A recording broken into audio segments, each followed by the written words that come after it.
Welcome to the Encore Audio Archives YouTube channel. I'm Taper Dave, and this is my channel. I've uploaded hundreds of talks here that I've recorded at meetings in West LA, and I've also recorded conventions starting in 2013. I've got a bunch of those up. And Walt and Mary Murray, the original owners of Encore Audio Archives, started the company in the 80s, and Walt recorded Joe and Charlie's and a bunch of stuff down in Vista, California. My sobriety date is June 20th of 1994.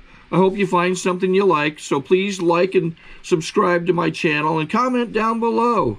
If you want to hear something that I don't have or that you don't see, I'll see that I get it. Anyways, take care and have a great day if you want to.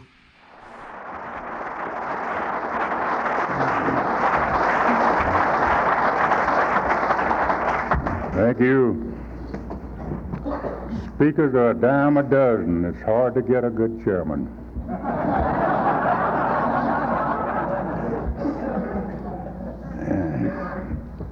I like to have a little something to say before we get started talking here.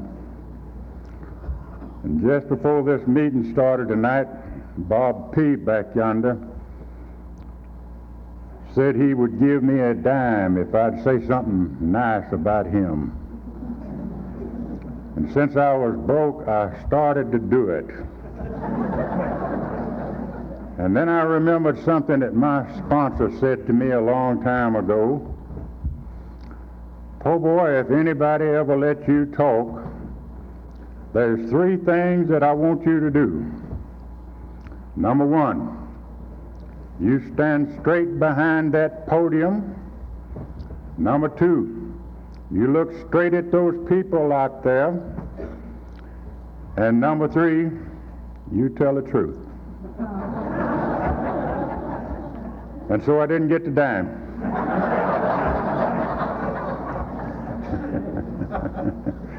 I'm Po' Boy Rice, and I'm an alcoholic. Hey, y'all. Sober today by the grace of God, fellowshipping with men and women just like you, and because our program works and mine never did. I want to take this opportunity to thank this committee for allowing me to be in your 11th anniversary. It's a privilege and an honor, and I'm just glad we're all here. I'm a member of the Glen Haven Stone Mountain Group in Stone Mountain, Georgia. My sobriety date is December the 12th in '73. Now that may not impress some of you old-timers out there, but it just tickled the hell out of my kinfolks.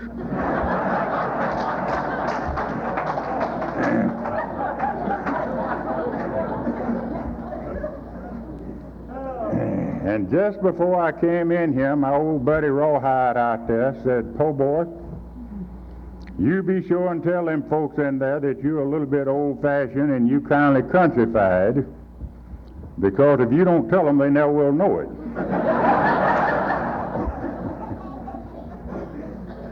And I noticed there's several people that came through those doors that I didn't recognize, and of course that's going to force me to tell you a little story. And this was about a friend of mine that lived over in North Carolina, and he stole a man's milk cow. And he gave him 12 months in the chain gang. And when he finished his sentence, he was so ashamed of himself until he moved down in Georgia, and he got him a job and he went to work. And then he started attending a little old Baptist church down the road. And he established such a good record in the community and in the church until after a while he was elected to serve on the deacon board. And he served in that capacity for some time. And the preacher resigned, and they asked this old boy if he would fill in and be the preacher. And he accepted. And on the first Sunday morning that he walked up in the pulpit to deliver his sermon, he looked down the aisle and he saw a long-legged joker come walking in that he used to be in the chain gang with. And he started his talk off something like this. Now, brothers and sisters, I came here this morning fully prepared to preach to you from the book of John. But after observing this great congregation, I had changed my text to the 2nd chapter of Jude, where it says, if you knows anything, or if you sees anything that ain't already leaked out, you just keep your mouth shut now, honey, till this meeting's all over with.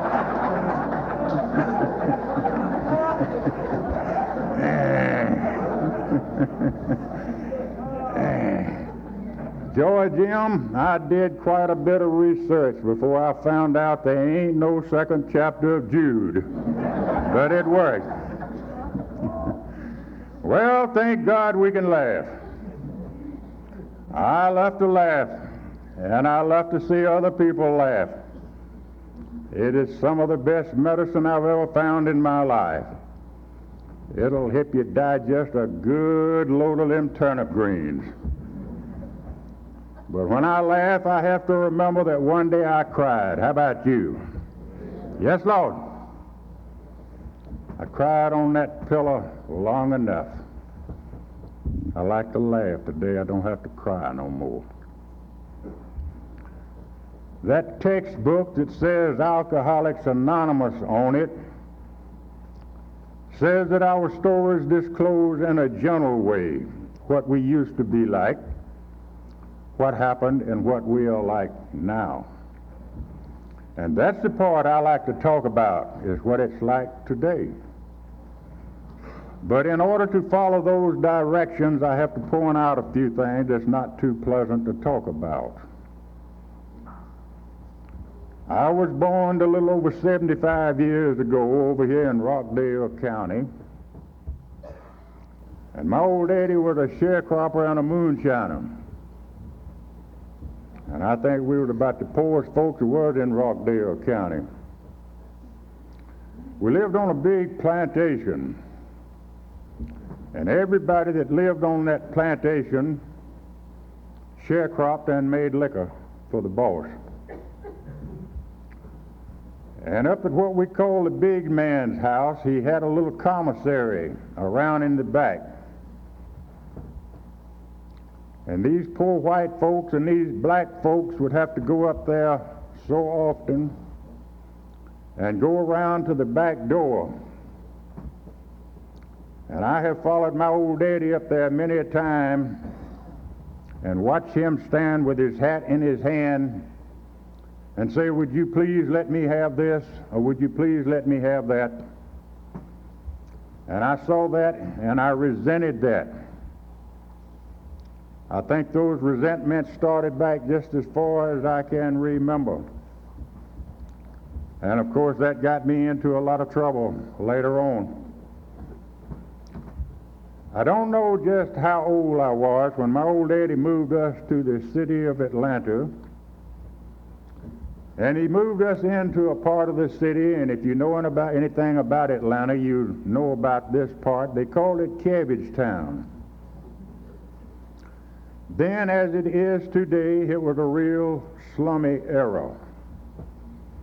And I think everybody that lived on the street we lived on was a produce peddler or a bootlegger. And every little old boy that I began to associate with was a graduate from some reform school, or he was a candidate for some reform school. If he hadn't been, he was on his way. We all know what it's like to be young at some time in our life. And these young folks like to be accepted by the people that they're so closely associated with.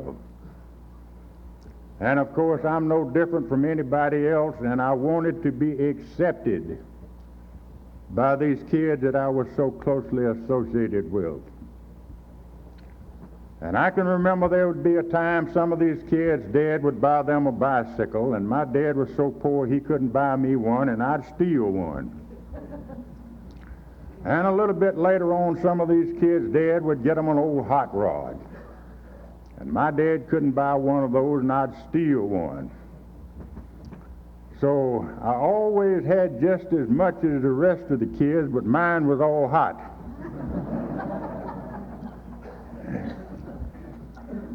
Now, they don't do this in Georgia today, but they did then.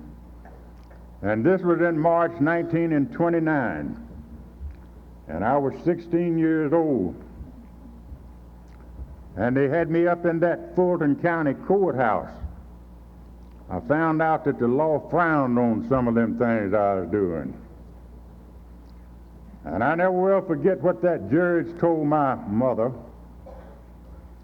He said, "I'm going to send that boy of yours off to the chain gang and let him see what it's like out there, and then I'm going to turn him right back out. And I'm sure that your boy will be a better boy." And of course, we would believe anything that anybody told us, especially the judge. And so I went off to the chain gang, expecting to get out that night or no later than the next morning. That's what the judge said. But it didn't work that way. They kept me 4 years.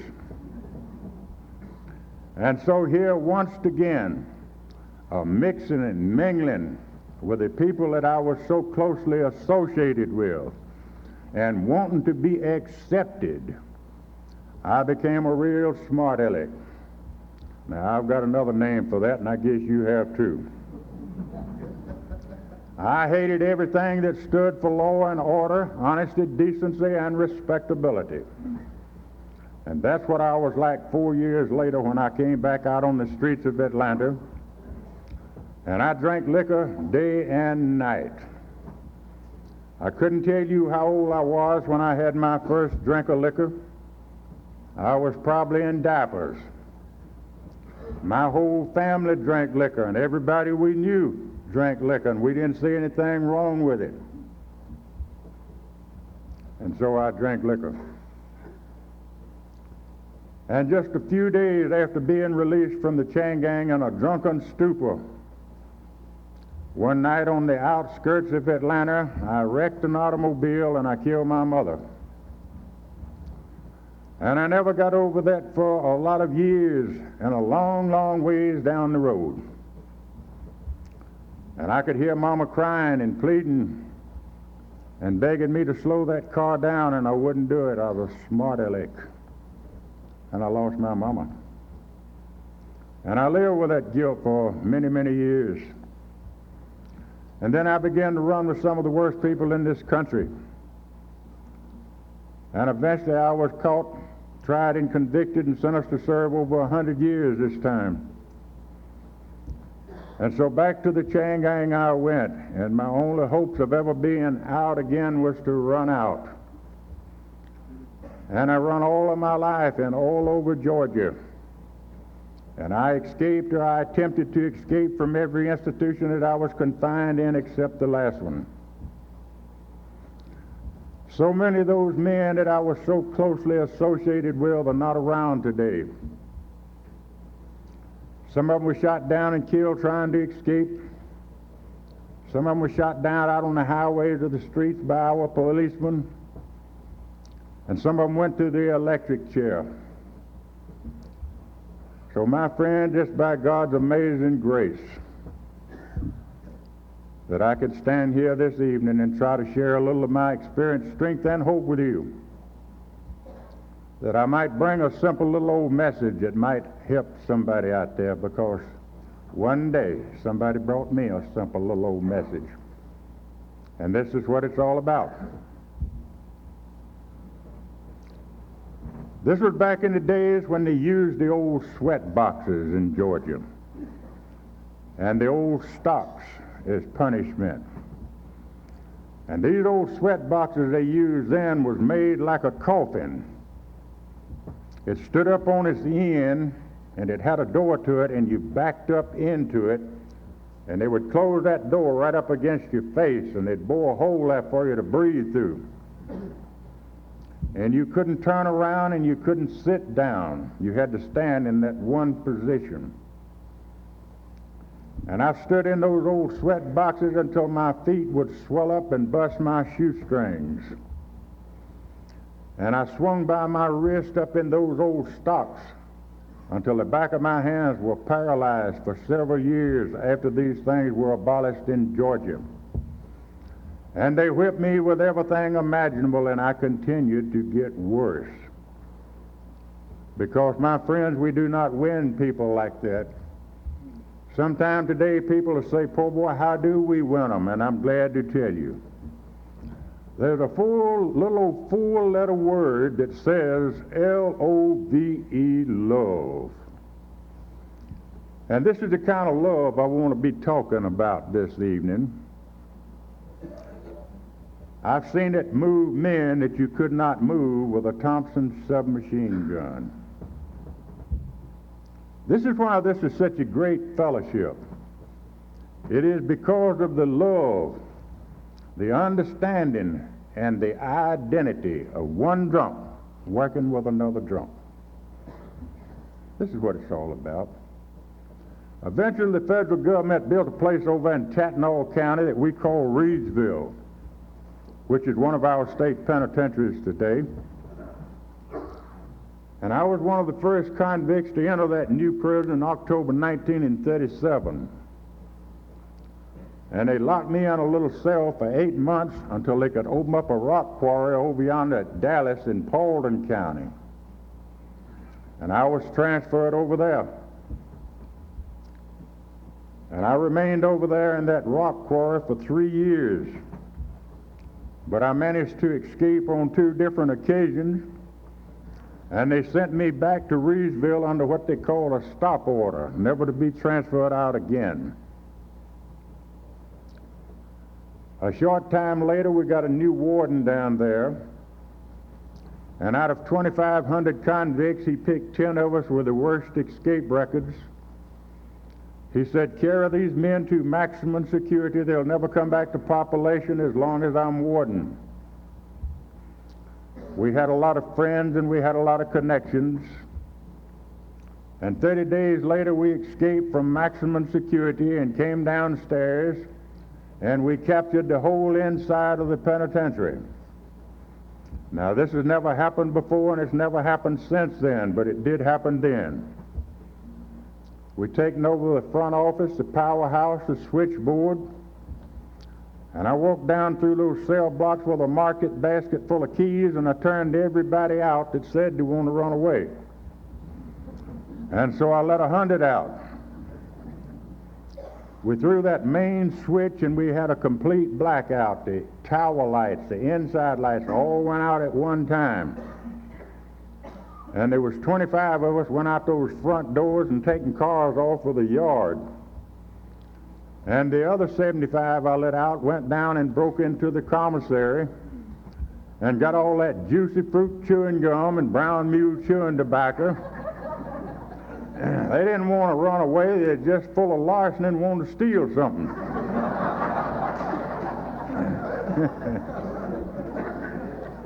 And so the governor, he offered a $1,000 reward, dead or alive, for every one of us. And within another month's time, we was all back in jail somewhere. They had roadblocks set up all over the South. And they started what they called an 8-ball squad. Our heads were shaven, and those old pick irons welded around our legs, and we were placed out in a stump digging detail. And every state trooper in the state of Georgia had to come down there 10 at a time and do 10 days guard duty over this detail that they might know these men anywhere on sight. We was not allowed any visitors or any mail. We had no privileges whatsoever, not even any lights in our cell. And so many of these men began to break their legs and to break their arms and to cut their heel tendons, the heel string. And some of them crippled themselves for life. Eventually the word leaked out back up to the Capitol, and the governor picked a group of men to come to Reedsville to investigate and make some recommendation as to how to stop these men from crippling themselves. He picked the president of the Senate, the speaker of the House, a lot of judges, probation officers, newspaper reporters and photographers, and one man that I'll never forget as long as I live. His name was Mr. Wiley Moore. Mr. Moore was a millionaire banker in Atlanta, and the governor asked Mr. Moore to head up this group and said the state of Georgia will back you men up 100% in any recommendation you make. And so they came to Reedsville, and we were driven out of these old muddy river bottoms into this old dark cell house without any lights. And Mr. Moore said, "Open the door, I want to go in here and talk to these men." And the official says, "You can't go in there because it's too dangerous." And this was the first time in my life I ever heard anybody talk about God in a respectful manner. Mr. Moore talked about the God of his understanding. And he says, "I'm not afraid to go in there." And he wasn't. They opened the door and he came in, and we followed him to the rear of this old cell house, and we sat down in a big circle. And Mr. Moore sat down in the center of this group with tears just rolling down his face. And he brought us a message. And I'll never forget that message. He talked about the God of his understanding. He said, "You can't buy it, it is not for sale." And the most amazing thing of all, he said, "You don't have to be good to get it. It is a gift. You accept it." And I could not for the life of me understand that kind of talk. But I had all the respect in the world for that man. He was not afraid, and he was for real. He said, "I'm going to take these old chains and these old stripes off of you. I'm going to let your hair grow out so you'll look like a human being. I'm going to let you pick any job in this institution that you might learn a trade that'll be worthwhile to you one day on the streets." He said, "I don't care how many life sentences you're serving. If any man in this detail would just do 5 years with a perfect record, I guarantee you a parole." What an opportunity. There was only one man in that detail that taken advantage of that opportunity. And as far as I know, he is the only one other than myself that's still living today. He did do 5 years. He was paroled. He's an old grandpa now. But you know what kind of job I asked for? I asked for the job down in the steward's department. That's where they got all that meal and sugar and syrup and yeast. Well, I think we're fixing to identify here a little bit now. Now, you know, out here on the streets, they call that stuff beer. But in the joint, I ain't talking about one of them things you smoke now. They call it buck. And I ain't nothing but old still beer. And I learned all the tricks of the trade as a little old boy working around a liquor store with my daddy. I could make that stuff so strong you'd have to have a chaser with it. Of course, your sweetening is where your percentage of the alcohol comes from, you know. And I can assure you that I drank alcoholically for many, many years in the penitentiary.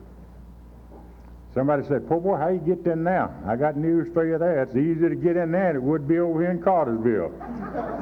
You wouldn't have to walk as far as it. And so I drank. For the next few years, there was a lot of things that happened, and a lot of them were tragedies, and it wouldn't help me or you either one to talk about them.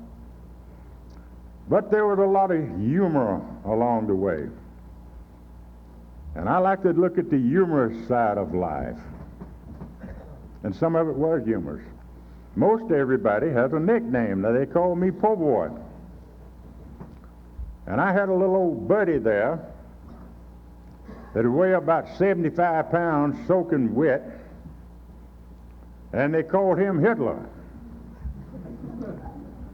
And if there was anybody in Reedsville that loved that old buck as good as I did, it was old Hitler. And one morning I'd pulled off a batch of buck, and old Hitler got drunk, and he got out there in the hallway and he got arrested on a plain drunk charge. And they had him down at the control office, and the warden said, "Hitler, where'd you get that buck at?" And he bowed over real humbly, and he said, "Captain, you can just whoop this old head of mine till it rattles like a pot of okra if you want to.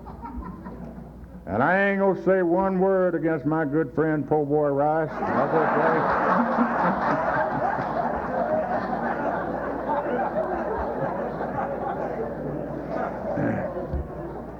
Old Hitler swore he didn't snitch on me. But then, as many other times, we'd have to go upstairs and eat bread and water for a few days. And that's the way I was doing time. But I used this little extra privilege that I had of mixing and mingling with the other convicts, scheming, plotting, planning. And after a while, I got me an old pistol smuggled in there. And I got up one morning and I was so drunk I didn't even know I was in this world hardly. And I enticed 5 of these other men to help me. And we had 19 of those free people all captured and tied up in haywire and using them as hostage, trying to go through the back gates with them. I thought I wanted out bad, but I can honestly tell you people this there, and I thank God I didn't get through those gates that morning, because I would not have been living today. And anything that I tell you that happened to me, don't you feel sorry for Po' Boy. I asked for every bit of it. I was in this fellowship for quite a while before I realized and accepted the fact that I am responsible for my actions. Yet I came here like so many others, blaming people, places, and things for the condition I had got myself into. And so they stripped me off naked, and I was beaten till I was bloody as a hog, and I went to the death house. And there I remained for the next 2.5 years, right in the shadow of the Georgia electric chair for safekeeping. Now, they don't use that thing very often now. During these years, the state of Georgia was leading this nation in executions, and I had a ringside seat. This did not make a Christian out of me, but it certainly did change my attitude about a lot of things. 2.5 years later, I came back to population, and I had a thought like this. When I go again, I'll go out that front door a free man, or I'll go out that back gate in a pine box. I surrender, I give up, I can't beat you. And in my way of thinking, for the next 7 years, I made what I called a good record. Now, I stopped trying to escape, but I stayed drunk most of the time. But in my way of thinking, I was making a good record. And by this time, we had a pardon and a parole board in Georgia. And every year they would come down there and interview me and make a recording of my attitude and bring it back up to the Capitol and play it. I'd like to hear one of them suckers today. I bet it's stinking to high heaven. After 7 years, Mr. Ed Everett was chairman of the board, and he said, "Po' Boy, we feel like you've been in long enough, but you've been too closely confined for too many years to be turned out with the public." See, I didn't know anything about World War II. I had no trade, and I could not express myself without using that language of the gutter. And that man knew a whole lot more about me than I did about myself. He said, "We're going to recommend that they send you back out to a road camp and let you mix and mingle with the people out there, and when you get used to being around folks, then we're going to give you a parole." And so they shipped me over here to Marietta, Cobb County. Mr. George Bryant was warden down there then. And they sent me up there on trial, and they told my kinfolks We're going to let him stay up there a year, and if he does good, then we're going to parole him. Well, I felt like a misdemeanor then. I would count the months off and the weeks off and the days off until that year was up. And they sent me a letter and said, stay another year.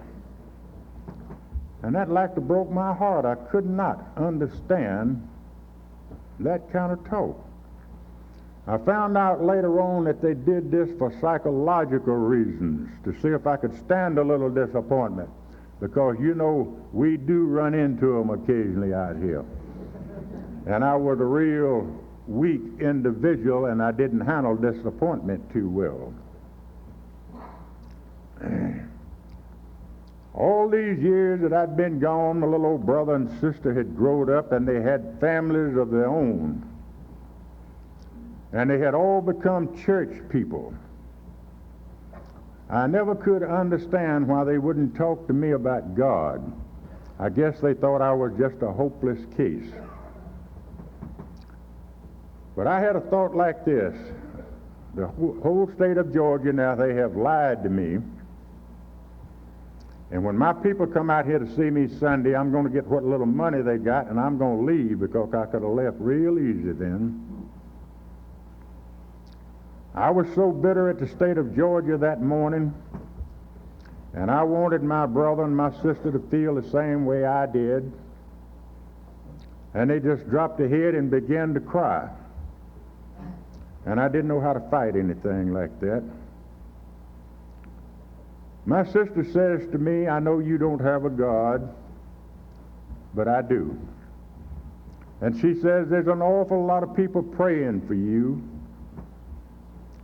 Don't louse this thing up. Let me go back up to the Capitol. And I owed my sister a lot, because for many, many years she had run her legs off trying to help me. I took my mother for granted. You are my mama. You're supposed to uphold me in all these things. I took my sister for granted. You are my kinfolk. You're supposed to do all this for me. I owed her a lot. The very next evening when I came in from work, they said, "Po boy, you stay in tomorrow. Somebody's coming to get you and carry you up to the Capitol. They want to talk to you some more." I couldn't hardly sleep on that old bunk that night for thinking about a God somewhere that Mr. Moore talked about down there in that old cell house that day, and that my sister talked about that Sunday morning. And I look at it this way, all the way down through life at different times and different incidents, there were some little seeds planted along the way. And these little seeds that I'm talking about eventually began to sprout. And then they started coming towards the surface, until, thank God, one day they blossomed out in a program called Alcoholics Anonymous. Good mind to jump up and down. I feel right nice this evening. How you doing? All right.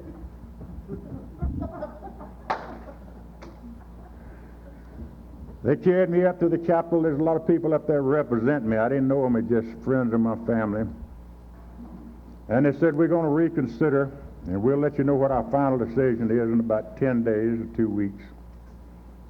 And it was about 10 days or 2 weeks, and they paroled me. And I'd been in 20 years, 1 month, and 2 weeks. And back in those days, when you made parole, they didn't give you anything. Somebody had to come pick you up and bring you some clothes to wear home. And I never will forget, my sister came to pick me up that morning, and she brought me a pair of slacks and a sport shirt. And that was the first time in my life I had ever owned a pair of breeches with a zipper on them. Now, honey, I want you to know that really turned me on. I'd catch myself standing in front of the mirror going zip, zip, zip.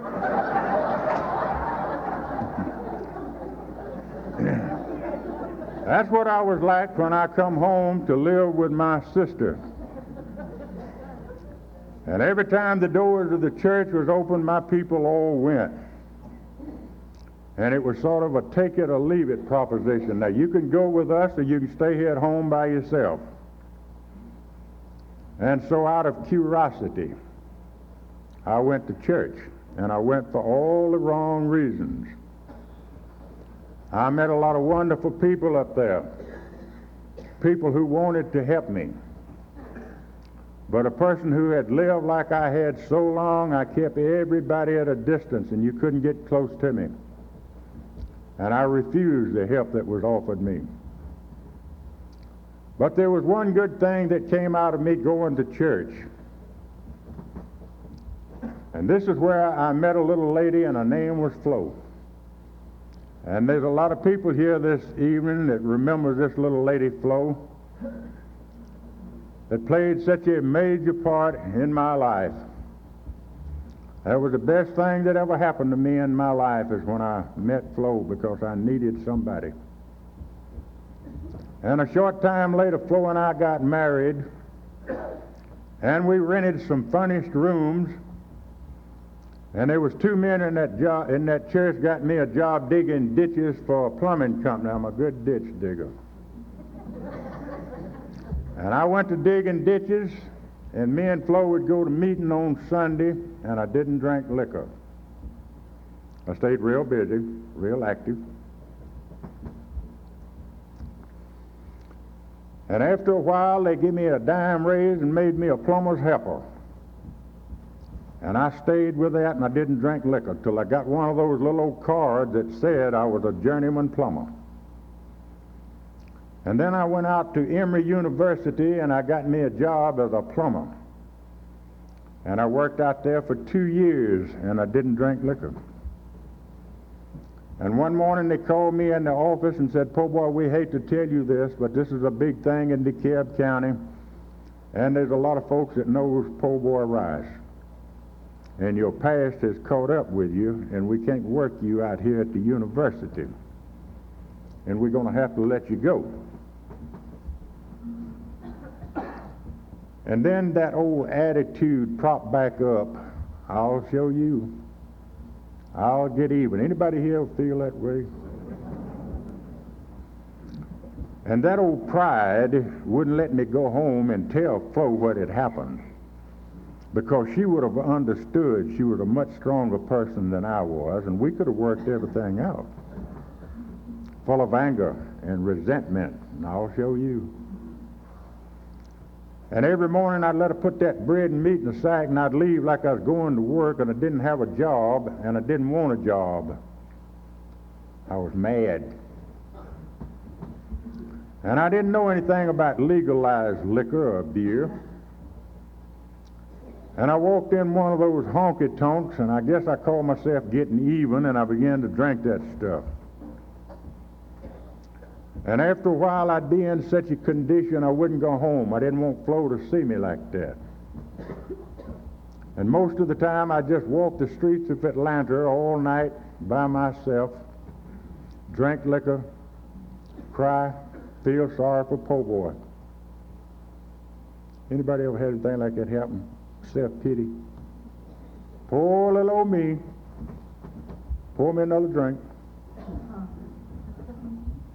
And after a while, I couldn't go home because I was doing some things I ought not have been doing, and the police was watching my house.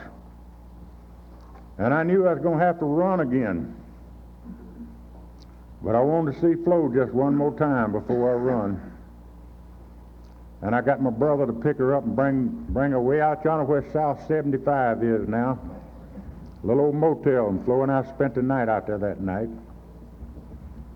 And the next morning I walked up to the bus stop with Flo, and I watched her get on that bus going home, and Lord, I wanted to go home with Flo so bad I didn't know what to do. And I sat there on that wall as that bus left that morning, and I cried, and I questioned myself as I have so many times. Why? Why am I this kind of person? Why can't I be like other people? And I could come up with all kind of excuses, but deep down in my heart I could not find an answer. Thank God I found the answer today. In the program of Alcoholics Anonymous, I come to find out I'm an alcoholic. And I went to another state. And the trouble was, I carried the problem with me, and that was po' boy, and that's where it's been all the time. And that liquor in these other states is just like it is in Georgia, my friends. And a short time later, the police picked me up in DTs, and they sent me back to Georgia, and they put me under a $10,000 bond, and my sister put up her home, everything she had to get me out on the streets, to walk the streets of Atlanta at night and drink liquor and feel sorry for po' boy. And I run again. I went to another state that time. Put me in jail the first night I got there. I was walking up the main street of this city about 2 o'clock in the morning. Done drank up all my liquor, and I wasn't only drunk, but I was crazy. Everything was closed up, and I just couldn't find nobody to talk to. And directly I saw those neon lights flashing, fancy wine and liquor. And I said, oh, here's one. Well, it was, but they was closed too. But they had that big plate glass window that come all the way across the front, and you could stand on the sidewalk and look at those shelves that come right up there, and they had half a pints and fifths and quarts. So what did a crazy alcoholic do? I hauled off and hit that glass with my fist, and it fell out all over me and all over the sidewalk, and I split my hand, and I didn't have sense enough to know I was cut, and I just filled my pockets full of them bottles and started walking up the street, and the police run up there and threw the shotgun on me and carried me back down there, and I had blood all over me and all over them bottles, and I lied like a dog. I said I didn't do that. They said, man, how in the world are you going to deny something like this? I said, I don't know, but I am dead.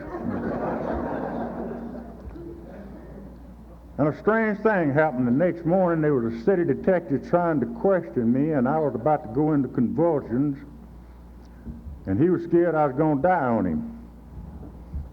And he went back there and he got me a glass about that high full of some of the best liquor I ever drank in my life.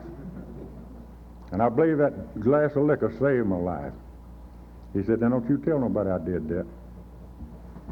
And they kept me in that county jail for 5 weeks, and the grand jury met, and they failed to indict me. Now that was a ditty with all this evidence they had. And they called me downstairs about dark one evening in the wintertime, and they opened the door and said, get, and I got it. I thought they'd made a mistake, and I run 5 blocks just as hard as I could. And finally I give out, and I said, now these folks ain't all that crazy. They had a reason for doing that. You know, I didn't know for a long, long time. I was on a big meeting over in Maryville, Tennessee. And I was talking to a city judge over there from this town, and I was telling him about that, and he said, po' boy, I came into this fellowship 31 years ago, and I went to work on a garbage truck. And eventually, he said, I became a city fireman, and then a city policeman, and said, today I'm the judge. And he said, that old boy that gave you that glass of liquor was one of us. Said he was a member of Alcoholics Anonymous. And said that old boy knowed a whole lot more about you than you did about yourself. Said he's the man that went before the grand jury and said, this man is an alcoholic. And if you just turn him loose, that idiot will go back to Georgia and we won't have to fool with him. Takes one to know one, don't it? And that's exactly what I did. I made my way back to Flo to get what little money she had, to walk the streets at night, drink liquor and cry, feel sorry for po' boy. And about this time, there's no buddy of mine got out of the penitentiary. We'd run together for about 50 years. And one evening, just about dark, we was coming up that what we call the 4-lane highway right near Marietta, both of us drunk and an old beat-up Ford. And we had a flat tire.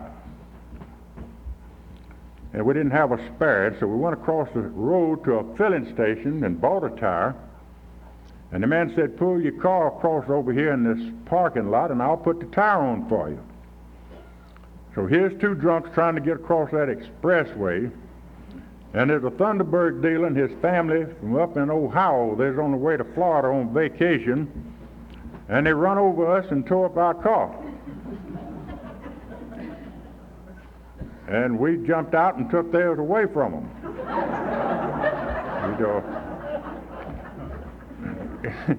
You know, a lot of us, when we get this program, we have a little trouble with step 2. The sanity part. That just looked like the normal thing to do, man. You done tore up my car, give me yours. You know, it wasn't so much as what happened, but because of our past. And they tried me and that old boy, and they gave us 20 more years apiece. And they sent us both back to Reedsville, and if I'd had the nerve, I'd have cut my throat. I could not see no way to live 20 more years in them. And I didn't know how to pray. Thank God Flo did.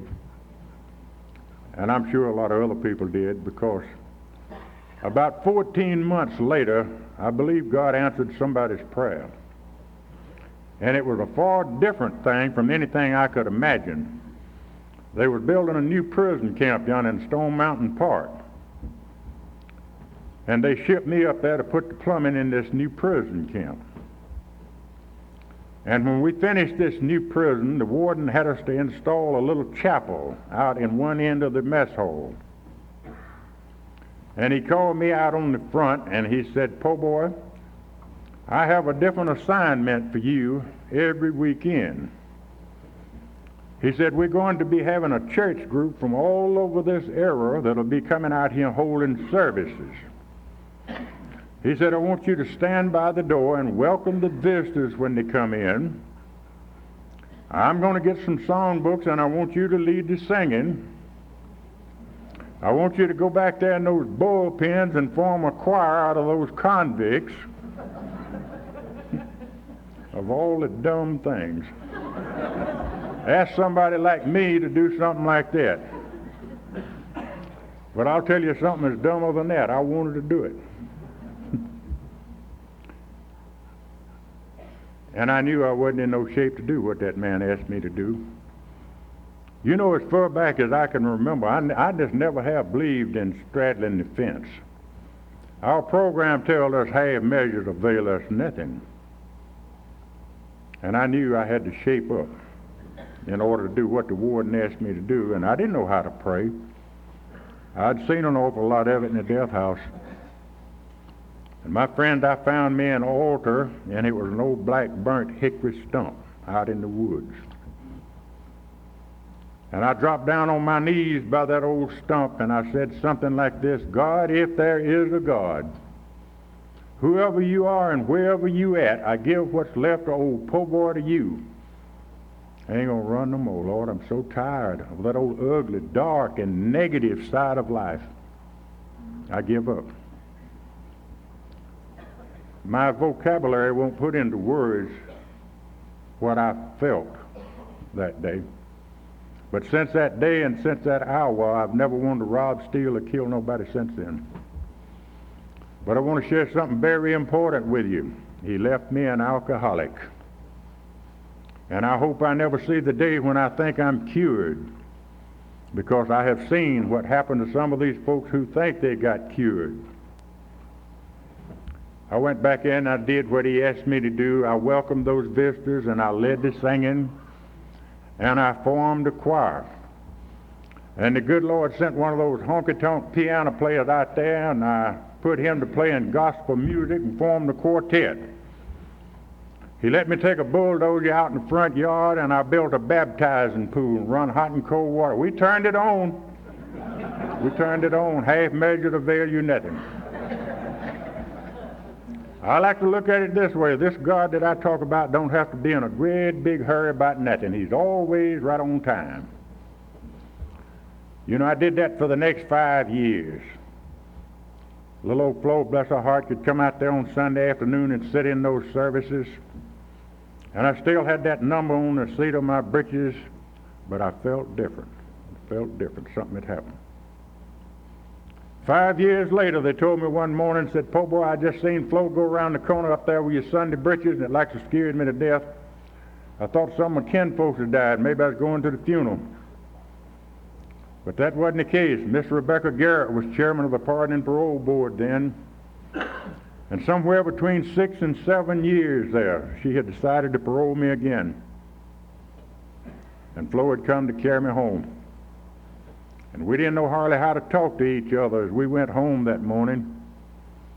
We couldn't hire a lawyer. We didn't have $1.50 between us. But in our hearts, we knew where our help had come from. God had something else for poor boy to do. I went back to work at plumbing work for the next 3 years. I didn't drink liquor. Then I got involved with a gospel singing group for the next 3 years, and I didn't drink liquor. And then I taken a job as maintenance man at a big hotel. And in the summertime, with all the conventions with Shell Oil Company and Standard Oil Company, and the liquor and the beer flowed real freely. I didn't know I was an alcoholic. I'd been on the streets for 6 years and hadn't drank.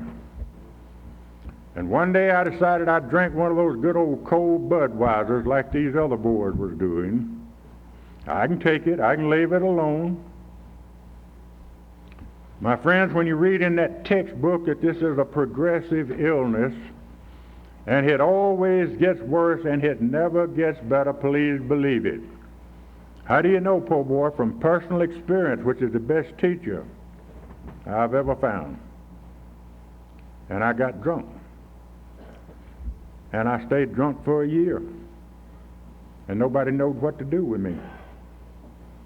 Somebody told Flo, said, "Put him over yonder in Peachtree Park wood."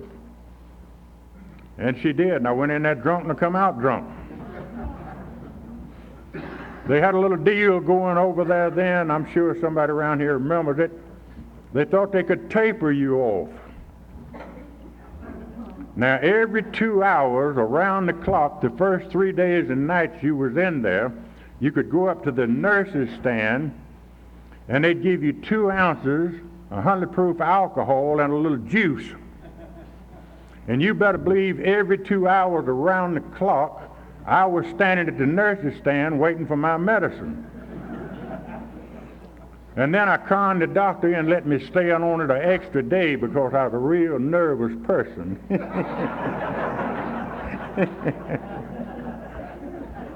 And when I come out of there, I was just about as drunk and crazy as I was when I went in there. And we spent all the money we had saved up and the insurance was all gone. And I remained a knee-walking drunk. And then I'd have to go wherever they would take me from then on. And believe me, honey, I made the rounds. And I was in and out of those places so much and so fast as to wonder I hadn't died from exhaustion before I ever got to Alcoholics Anonymous. The last alcoholic hospital I was in was over that GMHI, and I'm sure it had been the same old merry-go-round with exception to one thing. On Monday night, they had an AA meeting out there. And they announced on the loudspeaker, we got an AA meeting out in the lobby. And so once again, out of curiosity, I went out there to see what an AA meeting is. And there's a very dear lady friend of mine today that was in that meeting, and she said I looked more like a dead man than anybody she'd ever seen. And she came over to me after the meeting and said, "Po boy, do you want to get sober and stay sober?" And I said, "Yes, ma'am. I sure God do, but I don't know how. I want to, but I ain't found no way to do it." And she said, "I'm not going to try to tell you how to do it, but I'll be glad to tell you how I did it." Now that got my attention. All my life, folks say, "You've got to do this and you better do that." And here somebody said, "Let me tell you how I did it." She gave me her telephone number. It's the most important phone call I ever made in my life. About 3 weeks later, I left that hospital, scared to death, But I called that number, and she got the little meeting book out, and she looked up the closest meeting to where I was living at in Stone Mountain, which is my home group today. And she said, they got a meeting over there tonight. Now you get yourself over there. And I went very skeptical and very scared and very suspicious and very doubtful. I didn't think anything would work. And I sat there in that meeting that night, and it was a discussion meeting. And I heard those guys and gals say, my name is so-and-so and I'm an alcoholic. And I thought, my God, if that's what an alcoholic is, what in the world am I? Because to get from where I was as a knee-walking drunk to where I saw these people would have been a high step up for po' boy. And I made a decision that night. If that's what an alcoholic is, I wanted to be an alcoholic more than anything in this world. I didn't want to be po' boy Rice. And I asked a real simple little old question, and I got a real simple little old answer. What do I have to do to be like you folks? And they knew I was a fool, and they said, don't drink and go to meeting. You see, if they'd have told me any more than that, I wouldn't have known what they was talking about. And they knowed that. And so I didn't drink, and I went to meeting. And after a while, I got to where I could eat, and I got the wrinkles out of my belly. And then I could lay down at night and go to sleep, and believe me, that was a big benefit. And I could get up in the morning, put my britches on, and go to work, and that was good. Don't drink and go to meeting. And that's what I did. I am the only man in my home group that they ever give a birthday party in 6 months. Nobody thought that I'd stay sober a year. And they had an old boy in my home group, a big old fat boy, and I just hated him. Because every time he'd open his mouth, he'd say, the big book says this, and the big book says that, and I didn't want to hear that. I wanted somebody to give me some credit. Ego. Don't drink, go to meeting. Sure, I felt better. Well, they decided to keep me coming regular to the meetings, and they had to get me involved in something. And this happened to be the night that they were going to elect a secretary. Now, this old mean man that talked about the book all the time, his little old wife brought me a cake that night and said 6 months on po' boy, 6 months. And they gave me a birthday party. Now, you know how these little old AA elections go.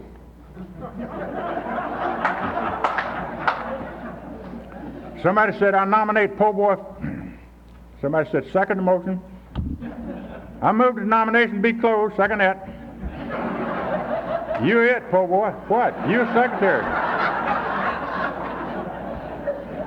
You know, I thought I owned my own group then. And I'd go to those meetings, and I'd make the coffee, and I'd set up the meetings, and I'd tell people where they could sit and where they couldn't sit. But it didn't take the drink. Don't drink, go to meeting. And after a while, I celebrated the Show-Enough birthday, a year. But I lost that big high job as secretary and had to come down and be just a regular AA member. Gosh, that hurt that ego. Don't drink, go to meeting.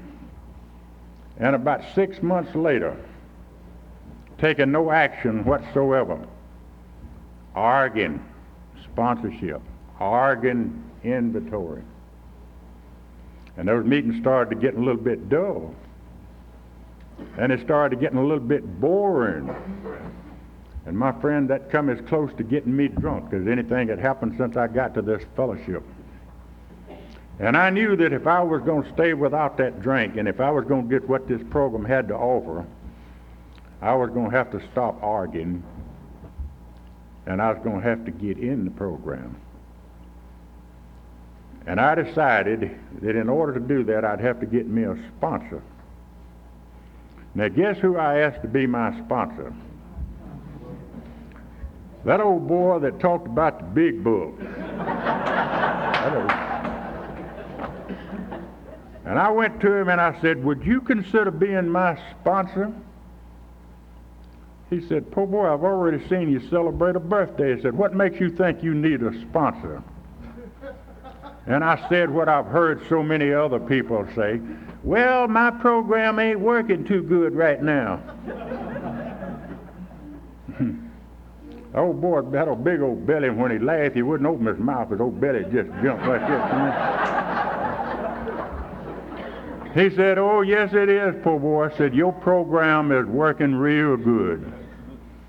It was your program that got you to our program, and our program is called Alcoholics Anonymous. And if I'm going to be your sponsor, the first thing we're going to have to do is get rid of your little program before you get drunk. Well, I could have killed him. I just hate him. He said, what do you think about that inventory? I said, I don't know how to do that. He said, I know it. He said, will you start on it if I'll show you what to look for in that big book? He knew how to keep them props cut out from under rationalize an alcoholic. And I said, yeah, and he got me into an inventory. And he showed me what to look for. And I began to kind of get acquainted with poor boy. And I worked on that thing a long time, and I remember one morning I called him and I said, I have finished my inventory, now I want to do the 5th step. And he said, run that and by me again. Well, I said, I done finished the thing now. He said, you got a 12 and 12? I said, yeah. He said, turn to page 50 and read it. And I read it and it says the 4-step inventory is but the beginning of a lifetime practice. He said, you through yet? No. Well, if you went as far as you know how to go, yeah. Bring your inventory and come on over here. And me and my little wife went over there, and she stayed upstairs with his little wife. I had my inventory, and he had that book that says Alcoholics Anonymous, and we went to the basement and shot the dope. And I did a 5th step. Now, my friends, we talk about something that we're having a spiritual awakening as a result of these steps.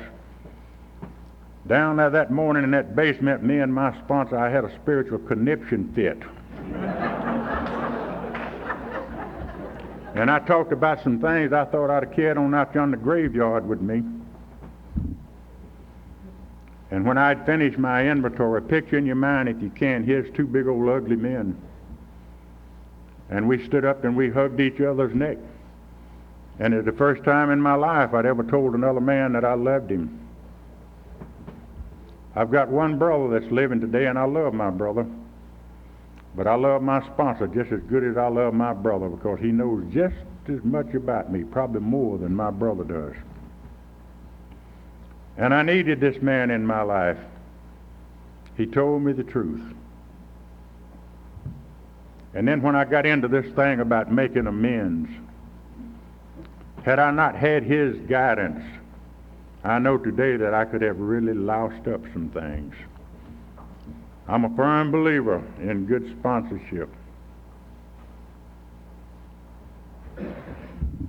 I found out from experience, just because we don't drink liquor, that doesn't mean that everything is going to be real good all the time. It ain't. There's always been things to happen, and things always will happen. Since I came to this program, there's been a lot of good things that happened to me, and a lot of them that didn't seem so good at that time. One of the major things that happened to me since I came to this program several years ago, I received something from the state of Georgia that don't many people ever get unless they can prove their innocence. And I couldn't do that. But I received a full, unconditional pardon from the state of Georgia. Today, that record is wiped out. First time I'd been free since I was a little boy. And I bowed my head in gratitude and said, thank you, Lord. Thank you, Lord. This little lady, Flo, had followed me all over this country. In June back in '85, Flo and I came out of a conference one Sunday evening. And the following weekend, we supposed to have been in Jackson, Mississippi for the state convention. And on Tuesday morning, Flo and I was on our way to an AA meeting. And Flo had a stroke. And I put her in the hospital, and they put her on one of those life support machines, and they kept her alive for 15 days. But I lost Flo. And that was the worst thing that ever happened to me in my life. I just felt like the whole world had fell out from under me, and I just couldn't go no further. And I was supposed to be in the Southeastern Conference in Louisville in August. And I said, I can't go. A lot of you know Joe Phelan. Joe said, "Poor boy, didn't you take that third step?" And I said, "Yeah." He said, "Well, you ain't running nothing." He said, "You go. You take the action of going." I didn't want to go, but I went. I could remember so many times Flo and I would be in a conference, and it would come my time to talk, and Flo would say, "Honey, which one of them old suits you going to wear tonight?" And I had two, and I'd say, "Well, I'll wear that old brown suit tonight." And Flo had an old brown slack suit, and she wanted to dress like I did, and she would wear her old brown slack suit. And she'd always sit right on that front row. And sometimes my knees would get wobbly, and I'd think I couldn't go on. And I'd look down that Flo, and those big brown eyes was right on po' boy. She believed that I could do it. And that would give me that little extra lift that I needed, so I could go ahead and share with these people. And so I went on to Louisville. I'm glad now I did. Any time that I'm in a meeting, whether it's a big meeting or just a little bitty meeting, my heart and my mind is always centered on that new man or new woman that's just coming through these doors. God help us if we don't ever forget these new people. Remember that one day we was new. One day we were skeptical, we were suspicious, and we were doubtful. In wrapping this thing up this evening, I want to share one thing with you. And this is also based on my experience, which is the best teacher of all times. And it's simply this, my friends, it's the problem that you have today, or that problem that may be a little further down the road. It is never, never greater than this source of power that this old man has stood up here this evening and tried to share with you. Thank you, God bless you, and I love you.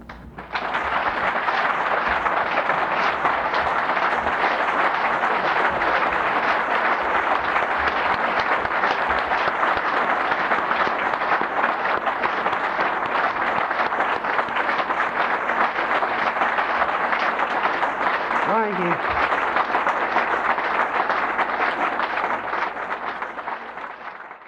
Sorry to interrupt your viewing. Taper Dave here. Just wanted to take a second to ask you to like and subscribe to my channel. Let me know if you like what you're listening. I've got some very good talks here, and this one's a great one. Just curious, do you think this is better than Zoom? Tell me what you think. Okay, this is how I prepare my drone for launching. I like to do it inside the cab of my truck so I'm not standing outside in the weather. To install the joysticks for control, up and down, right and left, powered on. I have an Android phone that I use to connect it to the drone with. And it's actually controlled through the iPhone, through an app.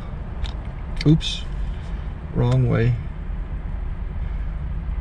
It's actually controlled through the iPhone, or through this Android phone, through the app. It's actually controlled through the Android phone, through an app, and you connect it through this short connection right here.